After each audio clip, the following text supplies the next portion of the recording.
Next slide, please.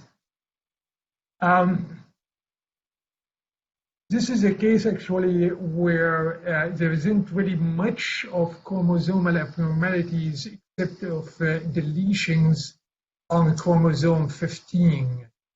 And I should really point out, we don't really pay much attention to the X chromosome and Y chromosome because a lot of things happen with these chromosomes. Some are relevant and some not relevant.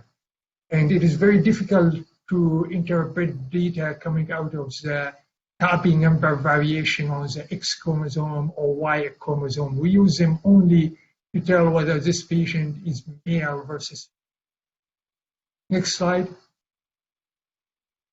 But if we look at this case now here, if we instead of analyzing overexpression, so these are the findings, the expression profiling based on the downregulation. This is why instead of red, it is being green, are listed here as the highest.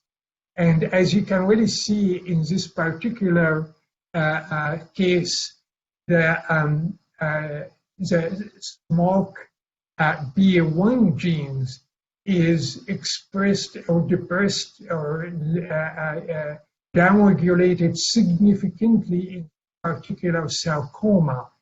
Next slide. And if we look at the copy number of SMARC B1 genes, which is also called the NE1 genes, these genes definitely deleted, or at least one copy is deleted. These genes, as you can see it here using our copy number variation software.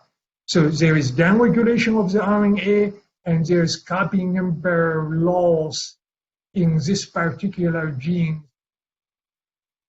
Next slide. And if we look at the mutation profile, so we see a mutation in SDHA, and we see in the RNA, we detect multiple mutations detected by the RNA, but not by the DNA. And these are the genes which are mutated. Unfortunately, the tumor mutation burden is low in this patient, but at the same time, we detected a translocation involving these two genes on chromosome 12 and 22. And these two genes are, lead to a fusions in a gene called EP300, which is relevant for drug development at this time. Multiple pharmaceutical companies working on developing drugs for this one. Next slide. So the loss of NE1 as well as the lower expression is typical for epithelioid sarcomas, and the other abnormalities here are relevant, but also the detection of the SDH1 mutation, which is at very high level, raising the possibility that this could be a germline abnormalities. And actually, we always, in cases like this, we recommend testing, correlating with history or family history.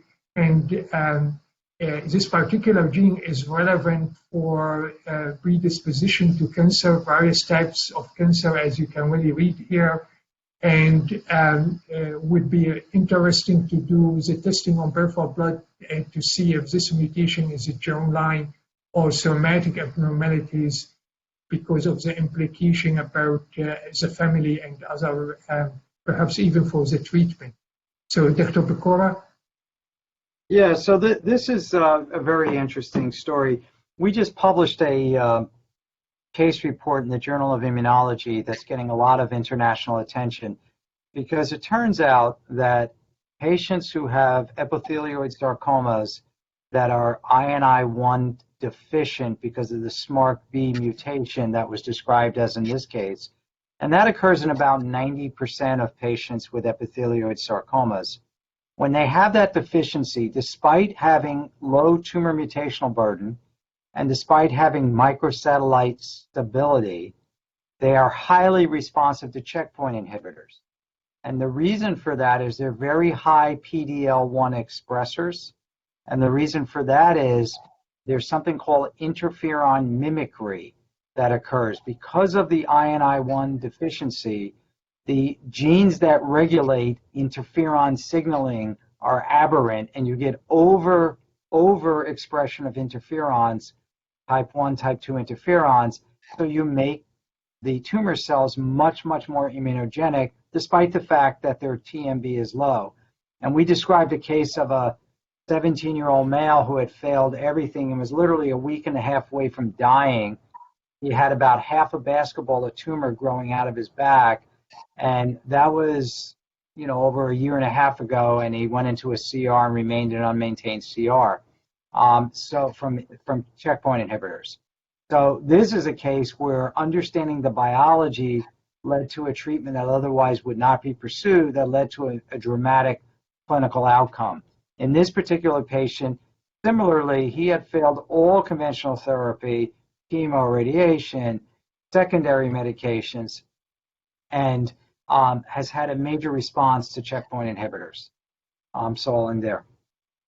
Now, does this patient have a family history of cancer? Because Not to my knowledge. I read what you said, and next time we see him, we'll talk about germline stuff, but not to my knowledge.